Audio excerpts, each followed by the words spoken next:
un poco de lo que es la propia experiencia del equipo, las motivaciones del trabajo.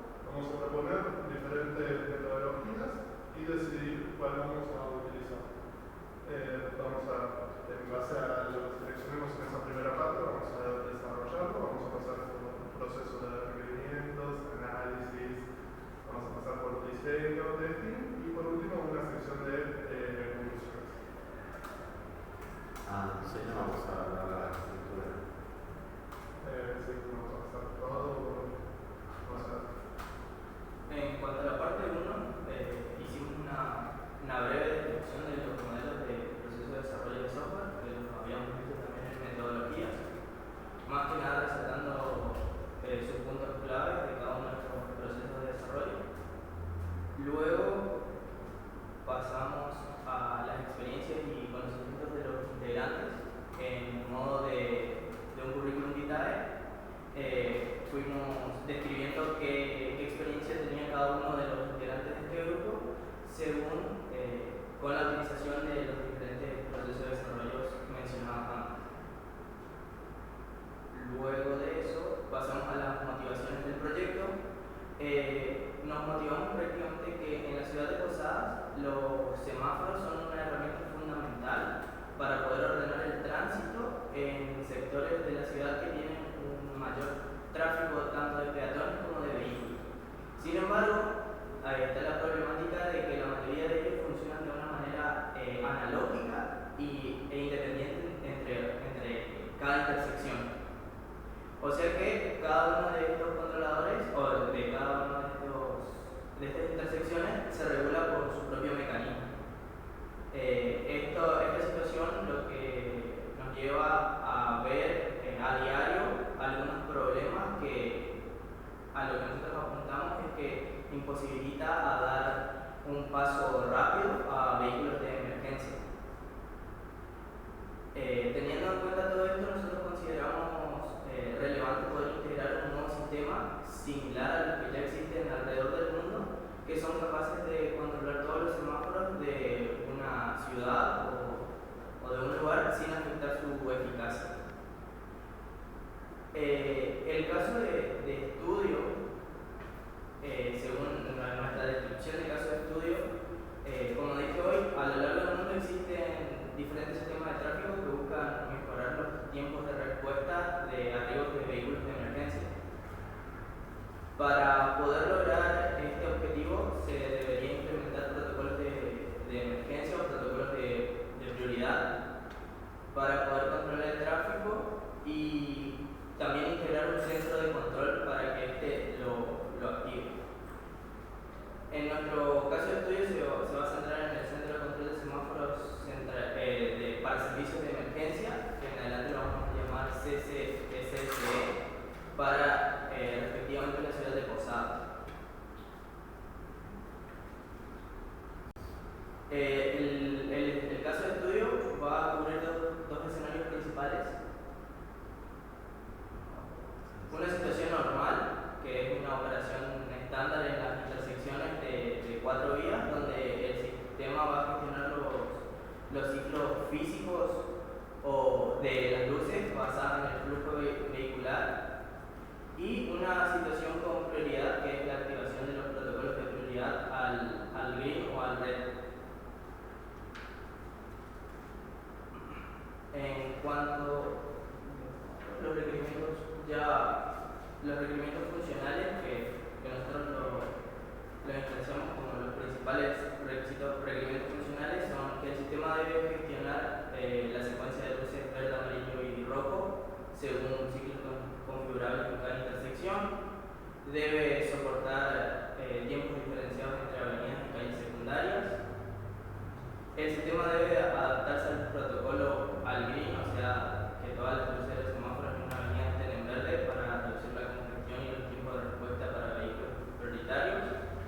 El sistema debe adaptarse al protocolo al red, que todas las luces de los semáforos de una calle o avenida estén en rojo para otorgar prioridad a vehículos prioritarios. Y también el sistema debe tener un modo de precaución de luces donde una luz roja va a brillar de manera intermitente mientras las luces amarillas y verdes se van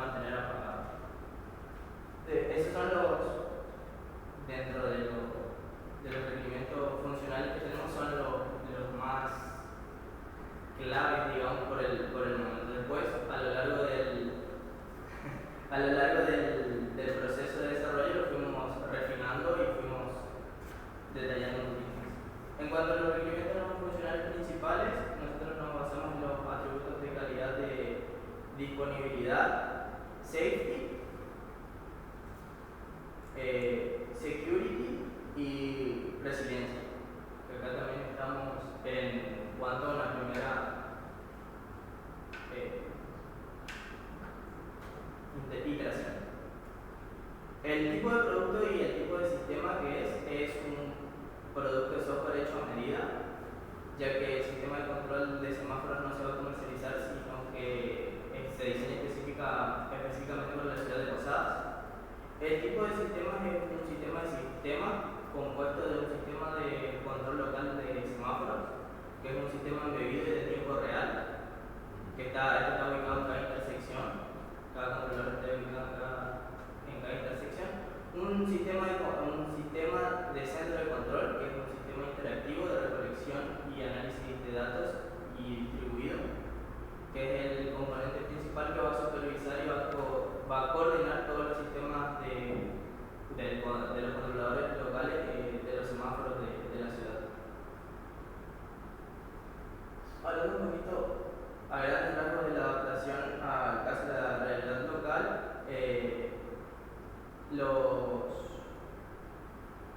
el Centro de Control de Semáforos para los servicios de emergencia para la ciudad de Posadas, que cuenta con avenidas de mano única, como las avenidas López y Planes, también cuenta con avenidas bidireccionales como la Avenida Uruguay, intersecciones de 4 vías que son formadas por avenidas bidireccionales como la Avenida Uruguay y la Martín Fierro, y también existen intersecciones de 5 o más vías como las del cruce de la Ruta Nacional 12 con colectoras de la Avenida Caureche.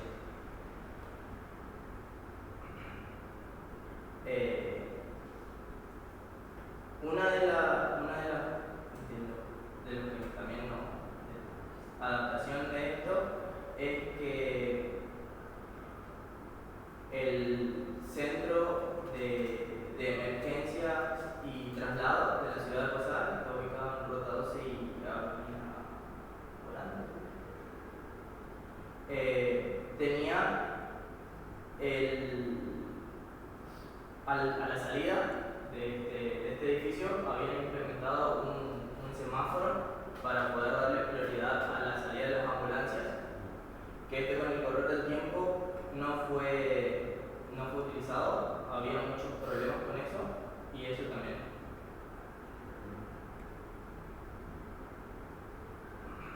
Bueno, en nuestro caso particular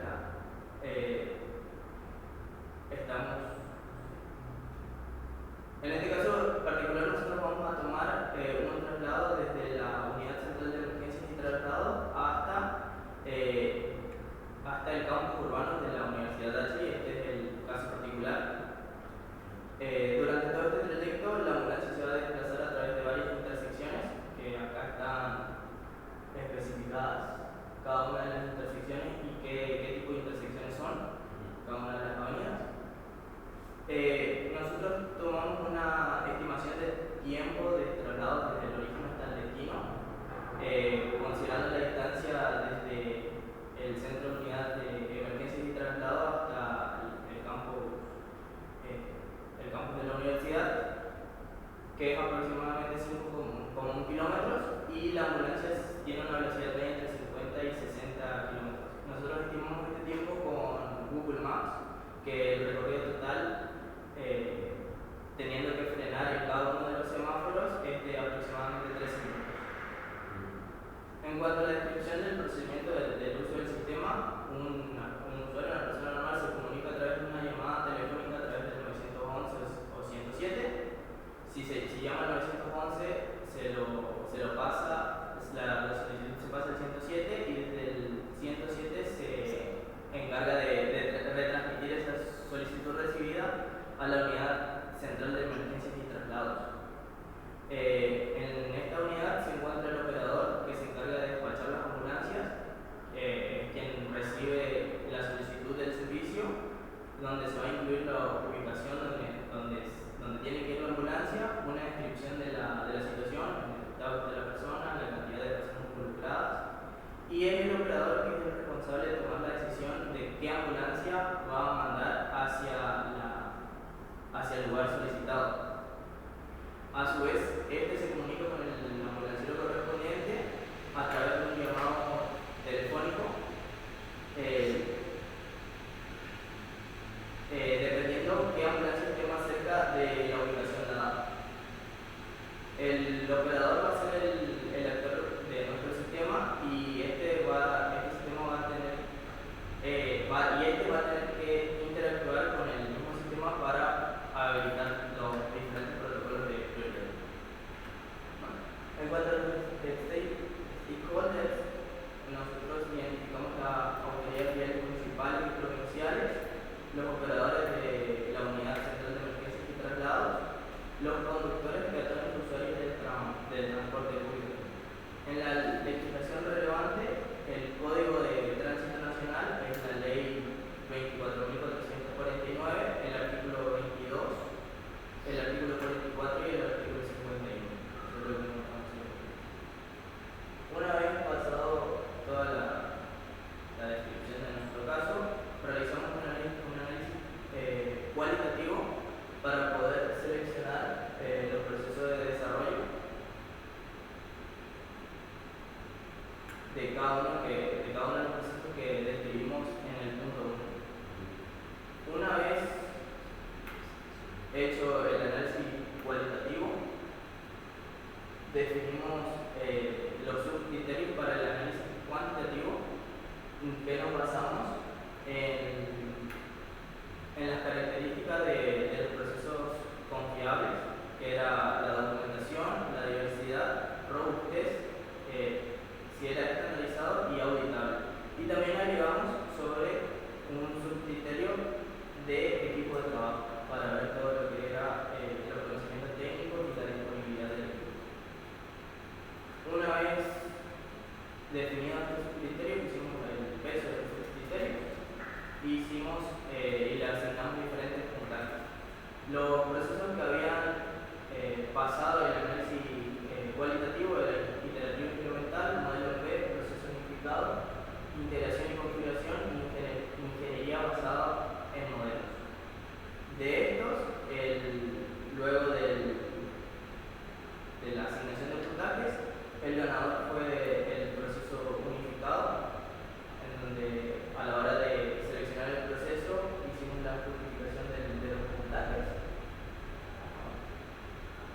Hicimos la justificación de cada uno de los puntajes dependiendo de los criterios. Y según estos resultados, el proceso de desarrollo que utilizamos es el proceso unificado. Entonces, en base a eso, nosotros primero propusimos un poco qué es lo que íbamos a incorporar y qué propiedades vamos a tratar de garantizar en el sistema.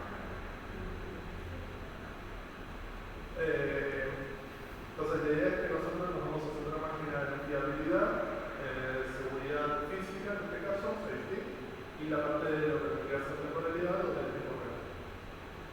Nos designamos roles para la parte de análisis, encargados de requerimientos y análisis justamente, vamos a estar Arroyos y Olivera. Para el diseño van a estar Sosa y Toledo, Tester va a estar Vargas y como Project Manager va a estar Olivera. Entonces, en cuanto a las disciplinas y adaptaciones, para la parte de requerimientos agregamos principalmente Identify y Analyze Hazards, o sea, analizar y identificar peligros. Después refinar los requerimientos del sistema en cuanto a safety. Para la parte de fiabilidad, agregamos las tareas de especificar las métricas, así como también la parte de refinamiento de esos requerimientos. Y para la parte de temporalidad, agregamos la identificación de los estímulos y respuestas, así como también el análisis de temporalidad. Y a todo esto también se agregó una tarea más, que es la especificación formal, desarrollo de la especificación formal. En cuanto a diseños,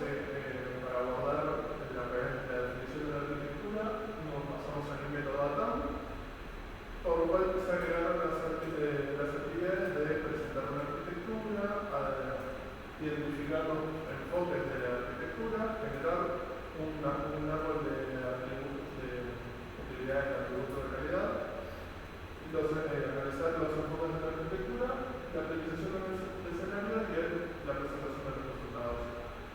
Para la parte de implementación se consideró abordar para el safety la parte de safety reviews.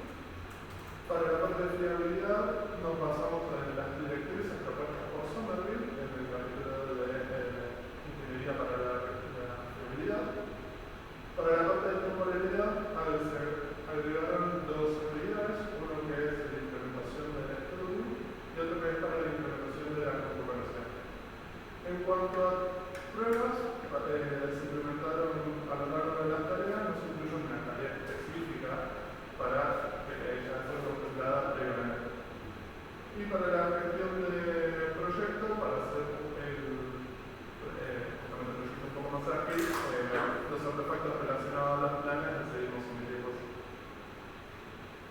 Entonces, podemos ver un metamodelo de lo que es el proceso unificado en general. Tiene las fases correspondientes, inserción, elaboración, construcción y transición, así como las disciplinas, principalmente requerimiento, análisis, diseño, implementación y testing, y componentes de soporte, como lo es la administración del proyecto. Más abajo tenemos un diagrama dinámico de enfoque, de metodología. Empezamos con la utilización, lo vamos a hacer hasta que no sea necesario seguir las iteraciones, y se repite esa misma lógica para el resto de la fase. Después, más abajo, tenemos una descripción de qué es cada uno de estos artefactos, el objetivo y las actividades que se prevén en cada uno. Y después ahora pasamos a lo que es el metamodelo propuesto para lo que es de ingeniería de requerimientos. En este caso nos basamos un poco en lo que se presenta en el proceso unificado y un poco también en lo que se presenta en Roadmap Interface Process. La idea es que vamos a empezar a hacer un análisis del problema, vamos a generar un modelo de negocio, un plan de gestión de requerimientos y los atributos de requerimientos. Y en base al modelo de negocio vamos a generar una primera iteración de los casos. Sobre esto después vamos a ir refinándolos hasta lo que debería ser los casos de uso ya descritos y una especificación de los requerimientos funcionales del software.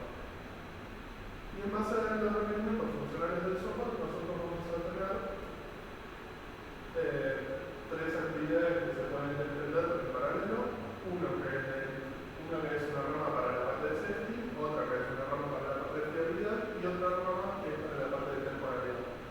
Y todas esas ramas convergen en lo que debería ser la especificación formal. Y nuevamente, abajo del metamodelo tenemos una descripción de cada uno de estos componentes, así como también los artefactos que son generados.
Para después seguir con las actividades que es el proceso unificado, que se divide en tres tipos, que son por un lado el diseño de componentes y el diseño de la base de datos y el refinamiento de la arquitectura para tener un modelo de cuadro conjunto del sistema. Entonces fuimos definiendo a partir de lo que son las biografías de Kahneman y Lutzen, definimos los tipos de workflows y los artefactos que vamos a utilizar y vamos a implementar en lo que es la parte de diseño. En cuanto al proceso de verificación, como las pruebas, nosotros tomamos principalmente las actividades que definían el alcance, el propósito, qué requerimientos se tenían que abarcar para las pruebas y las estrategias.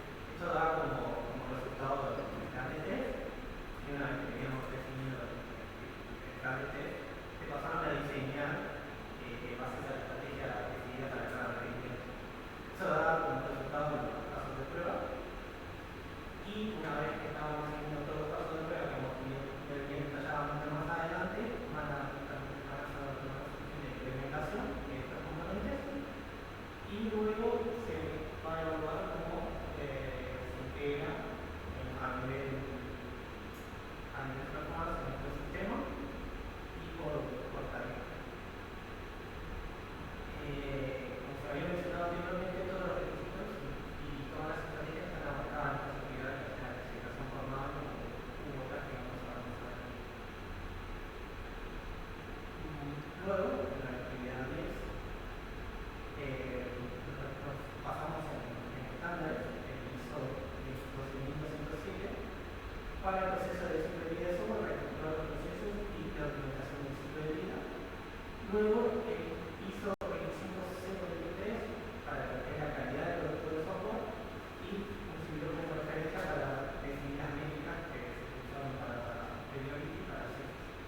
Luego, en equipo, fuimos definiendo tecnologías como principal lenguaje base para nuestro sistema, se utiliza Python y como es un sistema distribuido, tener una aplicación web donde también por vocación de equipo se decidió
que representa este sistema es optimizar el tránsito urbano mediante el otorgamiento de prioridad a diferentes vehículos de emergencia.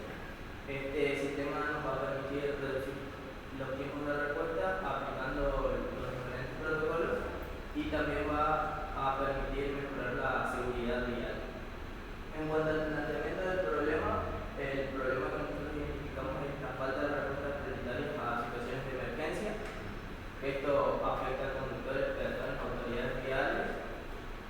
El impacto es el aumento del tiempo de respuesta frente a emergencias y una solución exitosa que es la priorización del paso para vehículos de emergencia. En la declaración de posición del producto, que es para la municipalidad de la ciudad de Posadas y los organismos de emergencia, que estos necesitan reducir los tiempos de respuesta y mejorar la gestión de vehículos. El sistema de control de semáforos para el servicio de emergencia va a ser lo que va a ofrecer es la capacidad de otorgar prioridad a vehículos de emergencia, coordinando los diferentes semáforos. Lo que se diferencia es que los semáforos actuales operan de forma asíncrona y sin conexión a los servicios de emergencia, y nuestro producto va a integrar una comunicación en tiempo real, un registro de vehículos autorizados, permitiendo respuestas más rápidas y simples. Luego hicimos una descripción de los stakeholders que nos habíamos mencionado arriba. Después de eso, hicimos un resumen de usuarios finales, que tenemos 3 usuarios finales: operador, autoridad vial y despachador, y hicimos los perfiles de los stakeholders y de los usuarios, en donde tenemos 4 stakeholders con cada uno de sus perfiles y 3 usuarios finales. Luego de eso, volvimos a hacer una pequeña descripción del sistema, que es prácticamente un resumen de lo que especificamos en el punto 4. El resumen de las capacidades, que va a controlar la seguridad vial, la optimización del tránsito urbano, va a controlar la disponibilidad y la seguridad physical safety, va a brindar una facilidad de auditorías y va a reducir los tiempos de respuesta frente a la emergencia. Y luego tenemos supuestos y dependencias, los supuestos y dependencias con los que va a trabajar nuestro sistema. Y por último, uno de los puntos importantes, que es las características del producto, que son los requerimientos funcionales, que también son prácticamente los mismos mencionados en el punto 4. Los atributos de calidad previstos son: el sistema debe priorizar las propiedades de la fiabilidad, de la seguridad física safety y la temporalidad. Después también volvemos a especificar los estándares, lo mismo que había comentado Juan. Y ya tenemos los requerimientos de usuario y los requerimientos del sistema. Tenemos 4 requerimientos del usuario: que el usuario debe recibir notificaciones automáticas ante fallas, detenciones o comportamientos anómalos. El usuario debe poder acceder a un historial de eventos, cambios de estado, alertas y protocolos respectivos. Puede visualizar en tiempo real el estado de los semáforos y puede activar los diferentes protocolos de prioridad manualmente. En los requerimientos del sistema, el sistema debe mantener el historial para todos los protocolos activados, cambios de semáforos, notificaciones de alerta.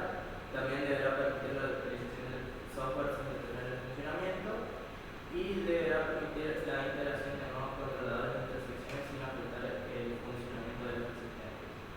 Bueno, y de ahí comenzamos con la parte de la identificación de peligros, en donde nosotros clasificamos los peligros identificados según su tipo, que pueden ser de técnico de hardware o software, de comunicación, operacional o humano. Hicimos una tabla donde identificamos los diferentes peligros. En cuanto a la evaluación de los peligros, definimos la siguiente categoría, que probabilidad de peligro con una medición de baja, media y alta, la severidad del peligro también con baja, media y alta, y la estimación de riesgo, que es el que se calcula combinando la probabilidad de peligro y la severidad.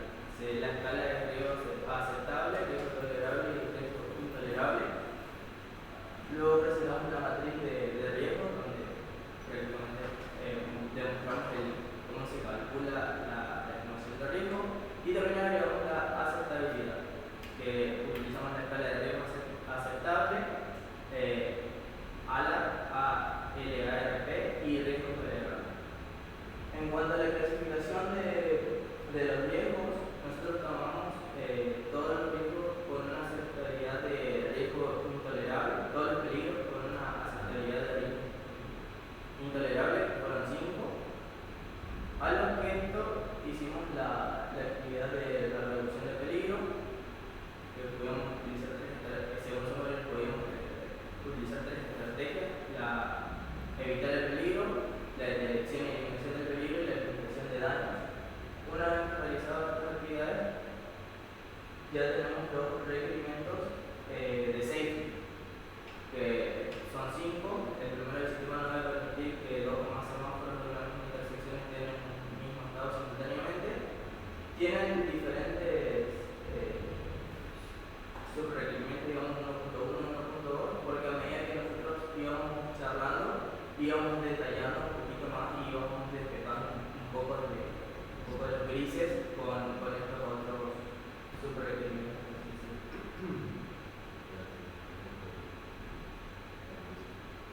Bueno, los nombres, los requerimientos más importantes. El requerimiento 2: el sistema no debe permitir que se active un protocolo de menor prioridad mientras esté activo un protocolo de prioridad.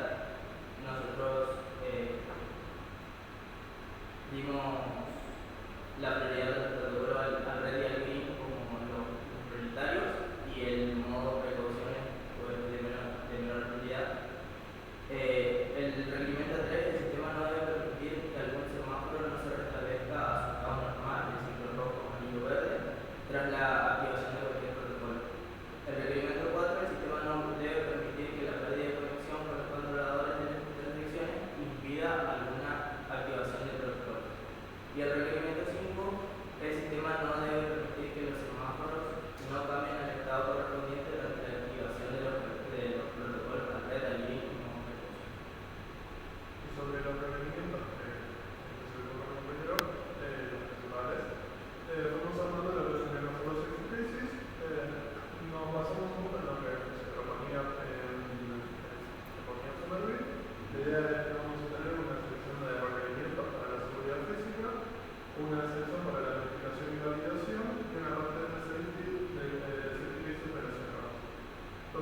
Y más que nada, lo que nos vamos a centrar a lo largo del desarrollo va a ser el safety case número 2, que es la activación correcta de protocolos, y el safety case número 4, 5, que lo ponemos también en estado durante el programa.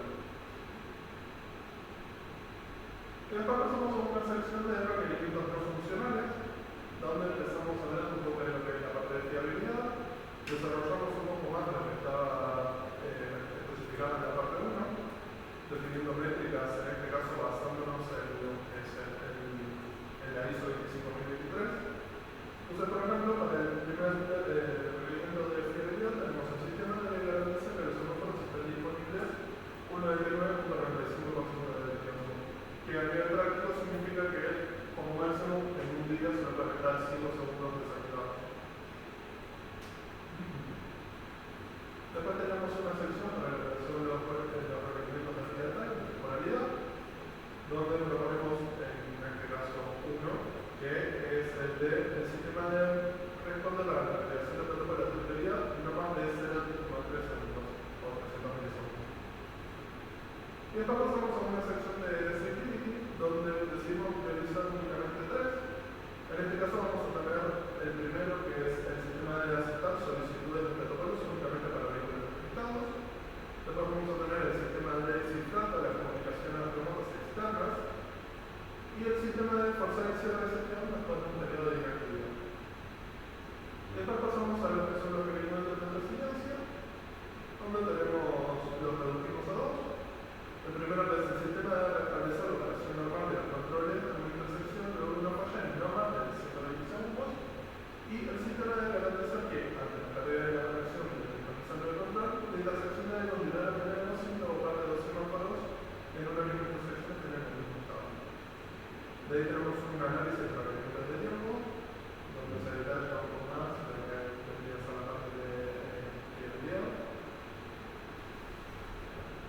Y más abajo tenemos otro requerimiento como la desactivación del protocolo de prioridad, el fallo del protocolo de semana o la aplicación de función. Y después pasamos a lo que vendría a ser ya el diagrama de caso de uso. Empezamos hablando más que nada, empezamos haciendo una descripción de los casos de uso, donde especificamos el actor, tenemos una descripción, el camino normal, camino alternativo, escenario excepcional, requerimientos especiales y pre-condición. Para no alargarnos demasiado, nuevamente nos vamos a centrar más que nada en la descripción del protocolo OutLink de FED para hacer toda la trazabilidad hasta el testing. Y de manera resumida, la idea es que cuando se active el protocolo on-red, para el caso de más o menos el mismo del camino, primero se tiene que ingresar un punto de origen y un punto de destino, y se tiene que especificar el vehículo de emergencia que se desea despachar. El sistema va a verificar que esos puntos ingresados sean correctos, que el vehículo esté registrado, y solicitadas esas condiciones se cumplan, se va a armar una ruta óptima para ese punto. Pasando eso, se van a buscar los semáforos para esas rutas y se les van a colocar, se les va a activar el protocolo de red, y al finalizar el protocolo se va a hacer un registro de todos los atributos de todas esas métricas: fecha y hora de activación del protocolo, cantidad de semáforos modificados, los inputs modificados, etc. Y por último se le informa al operador que el protocolo o red o el link fue desactivado correctamente. Después, para el camino alternativo, vamos a tener que el sistema verifica, en el caso de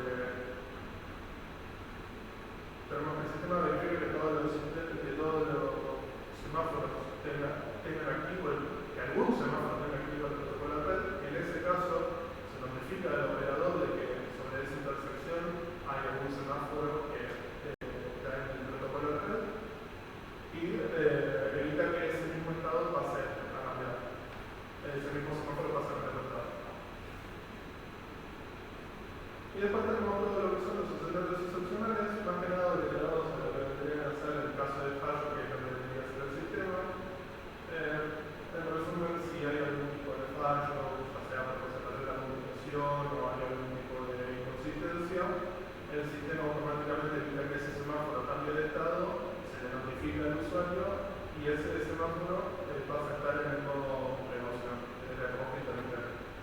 Aparte de hacer el registro de la base de datos correspondiente. En cuanto a requerimientos y expresiones, los relacionamos más que nada con la parte de los modelos, de los safety. Y para la preconstrucción, en general, lo que son los protocolos, empezamos con lo que vendría a ser que el sistema tiene que reconocer los semáforos que se desean modificar y el protocolo red no es creativo para la puntual de ser. Y después tenemos la condición que es que todos los semáforos se modificaron adecuadamente. Y esto lo relacionamos en este caso con el safety case 05. Y el resto de semáforos en el proceso sigue operando normalmente.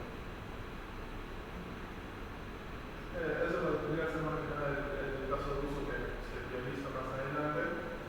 Entonces, para no tener tanto tiempo, entonces tranquilizamos. Después sobre eso tenemos un diagrama de casos de uso general. Se contemplan los 8 casos de uso que se describen arriba. Y después tenemos diagramas de actividad para los casos de uso. En este caso, por ejemplo, para el on-red, empezamos con un inicio del protocolo. On-red se validan los puntos de origen y de destino. Si hay algún punto válido, se le notifica al usuario. En caso de que sean todos los puntos válidos, se establece la ruta. Se buscan los semáforos de las rutas y se validan primero que los semáforos, los estados de los semáforos y además que los protocolos no están activos. Si el link está activo para uno de los semáforos, se notifica que el protocolo del link está activo para ese semáforo. Y en caso de que esté inactivo, se pasa a una siguiente evaluación que es la conectividad para el semáforo. En caso de que el semáforo no esté respondiendo al centro de control, ese mismo semáforo tiene que pasar a estar en rojo y además se tiene que hacer un registro de la manera de conectividad, notificándole al usuario. En caso de que todos los semáforos respondan, o para todos los semáforos que respondan, se ejecuta el protocolo de red. Y durante el proceso, si algún semáforo pierde la conectividad, se lo cambia automáticamente al estado rojo. Para todos los semáforos que sigan respondiendo, se va a finalizar el protocolo. Y si hay algún semáforo que ante una pérdida de conectividad o de estados imposibles, se repite el fallo y se cambia el semáforo, ese mismo semáforo en modo precaución, que es el lógico interno.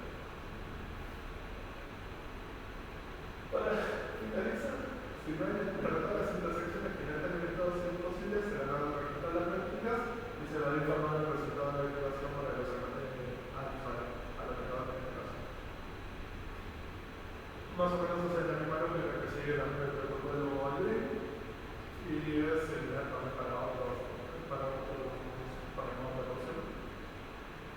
Y después un poco más resumidos son los casos de uso de informes, un poco más lineales en el sentido de que se busca la información y se genera el informe. Y de ahí pasamos a lo que vendría a ser ya el modelo de análisis. Entonces empezamos a ver un poco de las clases de análisis. Tenemos, por ejemplo, la clase semáforo, con la descripción, el tipo de clase, las relaciones, responsabilidades y atributos. En este caso, los atributos son los primordiales, no consideramos atributos mucho más complejos ni tampoco clases que estuviesen normalizadas. Entonces, por ejemplo, semáforo tiene identificador, ubicación, ciclo, tiempo de luz roja, luz amarilla y luz verde. Tenemos también para los vehículos, para el protocolo, los modos, las calles. Y después tenemos algunas clases que son la parte de registros. Y tenemos lo que debería ser también las interfaces de activación, que son las clases de límite, las interfaces de modificaciones, el controlador de eventos, que en este caso es una clase de control. Y después, sobre todo eso, estamos haciendo la realización de captación de uso de análisis. Cuando, por ejemplo, para seguir con el caso del protocolo de red, el caso de uso sobre el protocolo de red,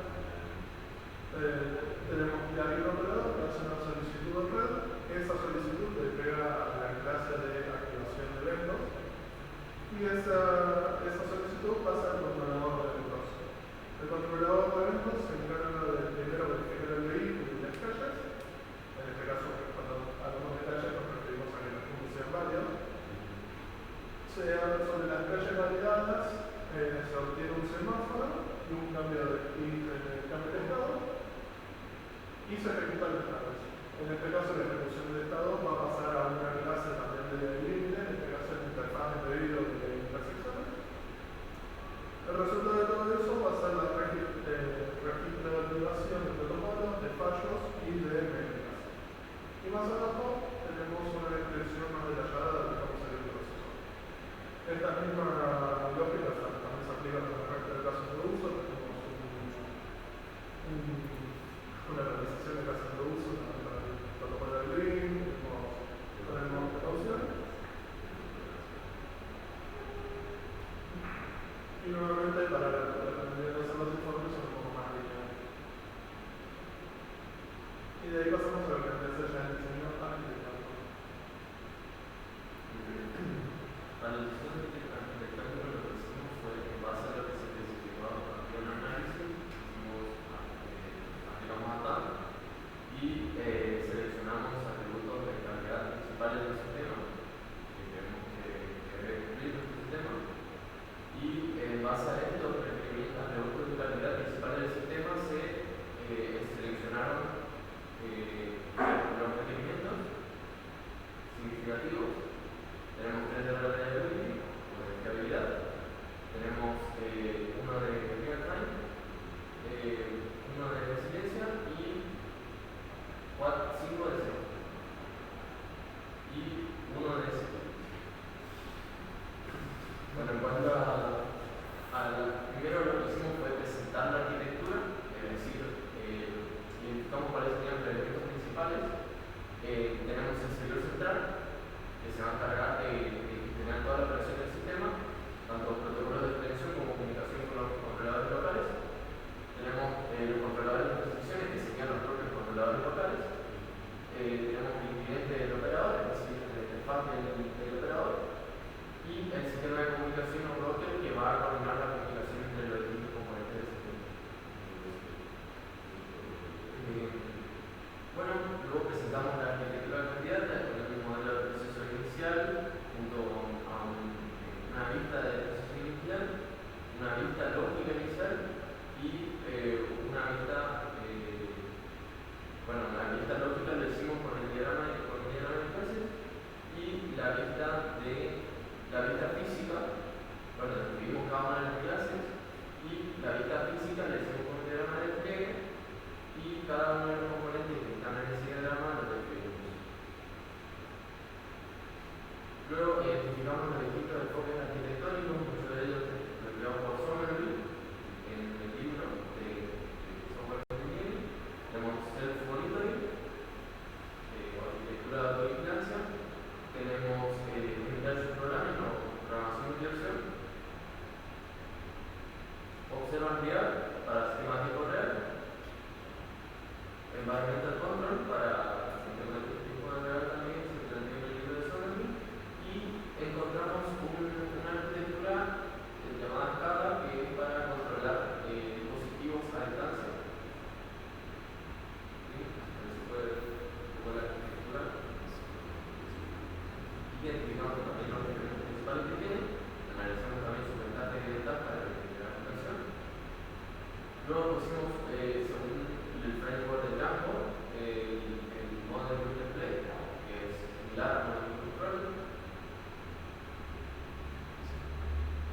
Y luego para security, para cubrir security, tenemos una arquitectura de capas, planteada también por Somerville. Y luego lo que hicimos fue crear el árbol de utilidad en base a esos requerimientos, donde identificamos los distintos escenarios del sistema.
Y luego de plantear eso, lo que hicimos fue priorizar los escenarios.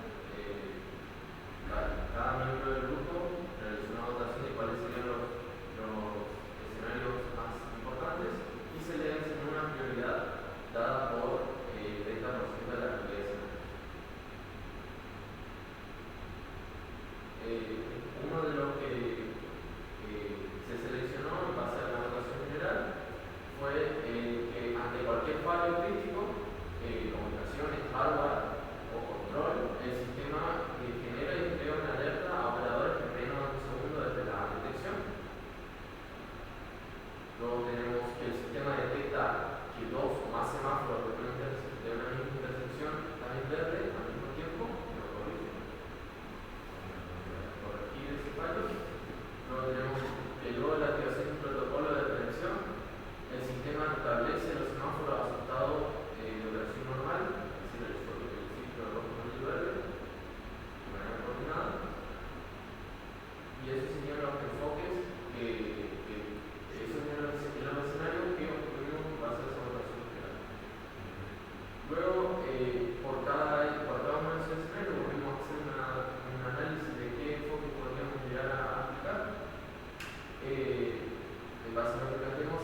Después, en cuanto a vista de desarrollo, se plantea bien cómo a nivel paquete están separados la interfaz del usuario, el lanzador en la parte izquierda y en la parte derecha un paquete mayor que incluye su paquete. Este paquete que se ve ahí mayor es el sistema y dentro están los distintos paquetes que son los módulos que veníamos mencionando de vehículo, de intersección y de protocolo. Y después también lo que la vista que se encargaba de importar todos estos paquetes y realizar el control centralizado para el sistema. Luego se fue detallando un poquito más cada paquete a nivel clase como se definía previamente y ya pasamos un poco al diseño de base de datos. Donde en el diseño de base de datos lo que hicimos fue seleccionar cuáles son los atributos de la clase que queremos que existir en la base de datos y realizamos un modelo de datos con la relación de una clase. Bueno, en el diseño detallado nosotros fuimos poniendo los distintos patrones que podemos aplicar a nuestro sistema y nosotros fuimos identificando algunos en cuanto a relacionar la estructura del comportamiento. Un gran resumen es que bueno, estos servicios van a terminar siendo Singleton, los servicios de los modelos. Luego, a nivel estructural, el candidato principal es que calcule la ruta nacional, podría pensar como un modelo de servicios no que calcula la ruta nacional, y esta ruta óptima es el principal candidato para tener una data y poder utilizar como un servicio externo y no implementado. Y después, en cuanto a patrones de comportamiento, se evaluó el número de que dependiendo de estos modelos podían tener un patrón de strategy porque dependiendo de cómo el país se va a ubicar en una cualidad geográfica. Por ejemplo, con otras normas como un país.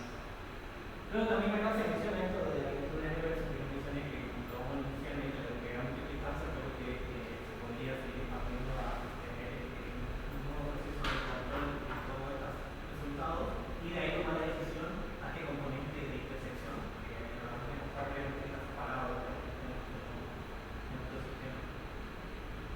Bueno, luego en la parte de pruebas abarca el diseño del plan de pruebas donde su contenido tiene un propósito, tiene el antecedente que es un poco lo que estuvimos mencionando y tiene el alcance que se basa en la creación de protocolos de emergencia, la creación de diagnóstico y garantizar que funcione correctamente la creación de protocolos.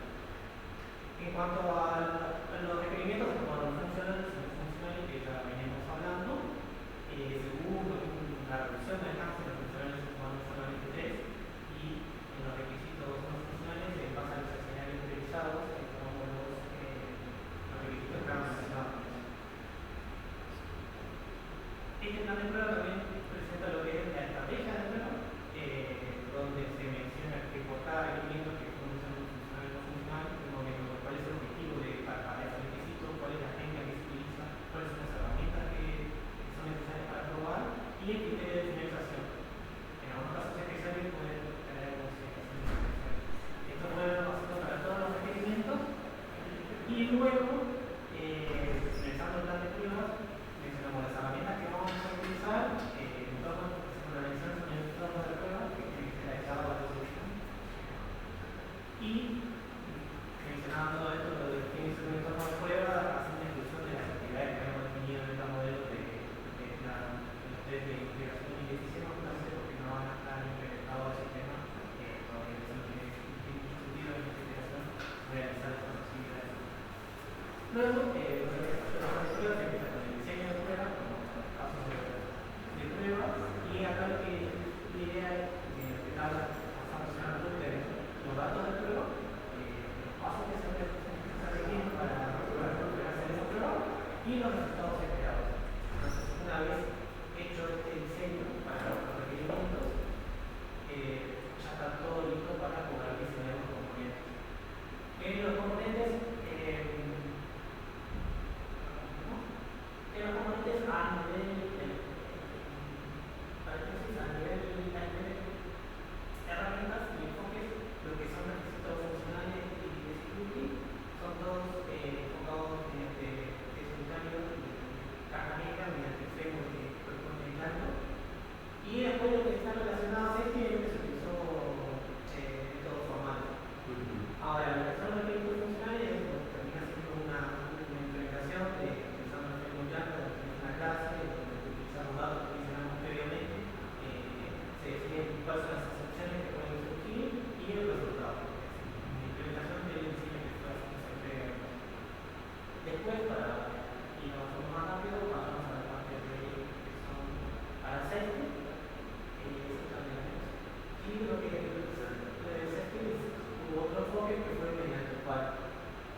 grupal y chequeamos que el modelo funcione.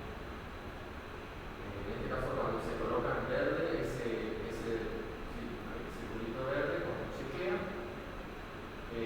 cuando se verifica de que el modelo cumple ese requerimiento, se coloca y el rojo. Hay uno en rojo porque en el modelo que nosotros hicimos no pasa el primer requerimiento de que no estén dos estados en el mismo color, ya que cuando se hace el restar, y vuelve al funcionamiento normal, los dos semáforos se ponen en rojo y ahí empiezan a funcionar alternadamente. Por esa situación no verifica esa código. Si buscamos algún camino alternativo en el que no estén dos del mismo color, sí va a chequear.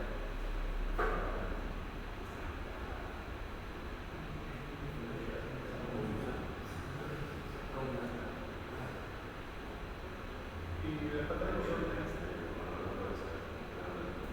tenemos una sección de la parte de proyecciones del desarrollo, donde hablamos más que nada de cómo se podría llegar a implementar en un futuro. Entonces se prevén cosas como, por ejemplo, el uso de NFT o de herramientas de seguimiento de vehículos, como pueden ser GPS o Google Maps. En cuanto a eso, más abajo especificamos bien qué herramientas queremos utilizar, Python o el líder de code. Y después hablamos un poco más de lo que vendría a ser la parte de que las pruebas de validación y verificación se deberían ejecutar en entornos simulados antes de hacerlo. Después tenemos una sección de conclusiones, donde empezamos hablando un poco de lo que vendría a ser la parte de cumplimiento de objetivos. En general, deberíamos que cumplimos los objetivos que nos propusimos al comienzo del documento, pero hubo algunas cuestiones que no podemos llegar a implementar por cuestiones de tiempo. Justamente la implementación fue algo que se omitió todo, aunque estaba técnicamente. Pero el semáforo se devolvió. Se está como grabando todo.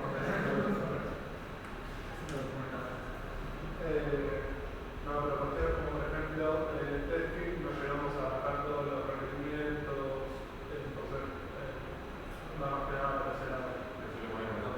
Claro, las que realizamos son las que están en la parte del testing, que no están, y las que no están son cuestiones de tiempo.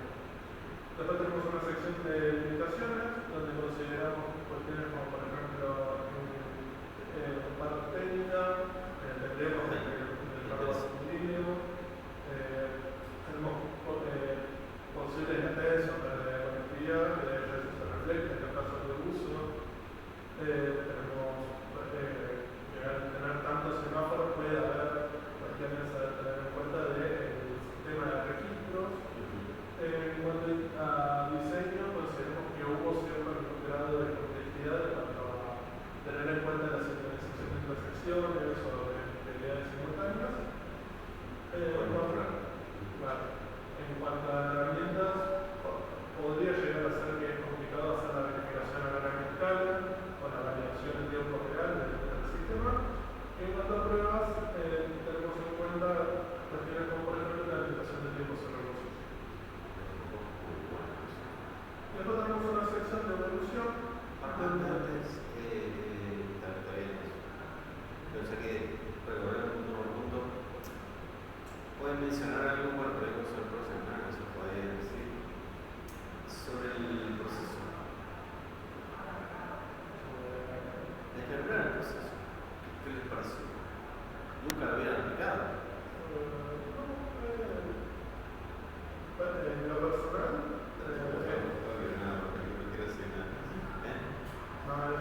el proceso unificado nos dio un poco más de libertad en cuanto a poder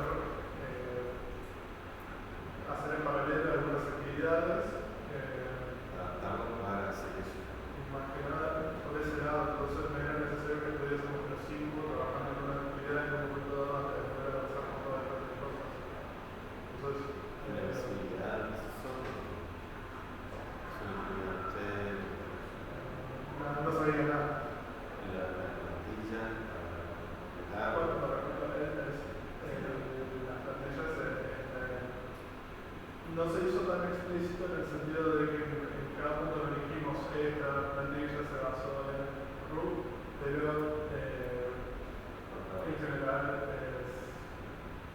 muchas de las tablas que presentamos sobre todo en requerimientos son basadas en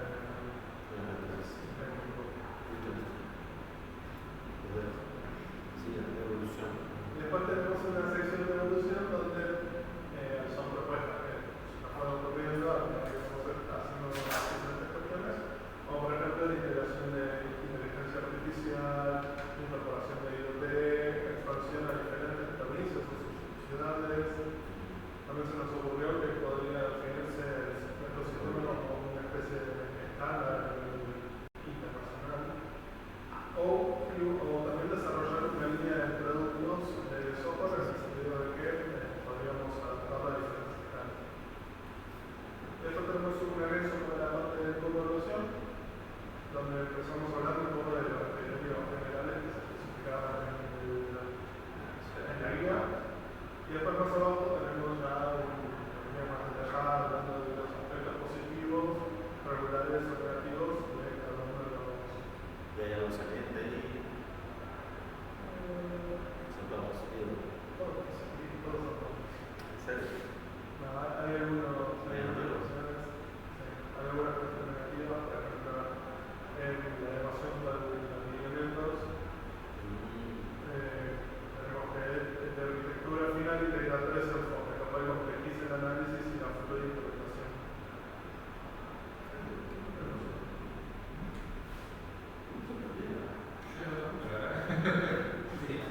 Así. En la última que hicimos de esta, hay no sé cuántas hojas de trabajo. 700. Y después tenemos, prometemos lo mismo para la parte de estructura lógica interna, todo lo que estamos presentes en la guía. No, vamos a seguir formando para una referencia. Después tenemos Seguro que falta. referencias de Sobre todo el que. excelente. Después para finalizar tenemos una reacción de referencias. Bueno, más abajo La 33 de qué es. 33. El grupo de la máquina. 33. Vamos a tener 32. Ah, el último baile es.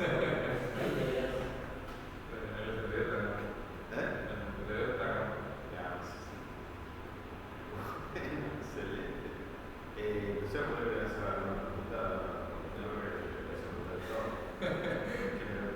más allá de que no se le ocurrió hacer un podcast con un señor de LM directamente, de todo el material que habla por sí mismo. ¿En serio? En serio, chicos, bueno, la verdad que me parecería que le hagamos preguntas como media hora para mostrar el interés que tenemos. El tiempo es tirano en televisión. Diría Metagram, pero la verdad.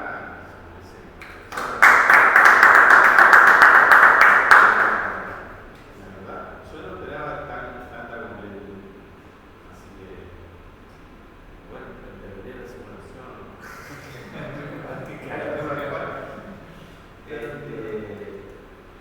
Nada, ya está. No seguirlo más. Me gustaría hacer muchas preguntas sobre el proceso y demás. Y bueno, sobre la materia y demás, si quieren venir la semana que viene, alguno pasa y acordamos lo que quieren hacer en el film. Pero que tenemos representantes suficientes. Yo creo que hoy mismo puedo cerrar pero bueno, depende de que tengamos a los chicos de tercero en el análisis y diseño esperándome, no creo que pero ya, muchísimas gracias, la verdad fue un placer presenciar esto. El último baile. El último baile. Sí, bueno, no, pero yo en un tiempo atrás, 2018 fue la última vez, 2016, 2018, hace como años trabajo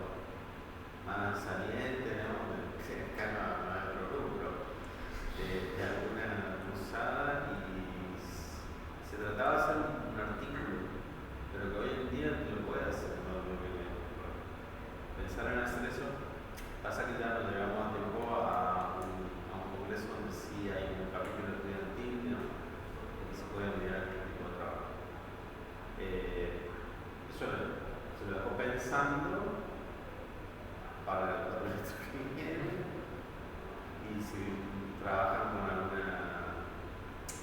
justamente de estas IA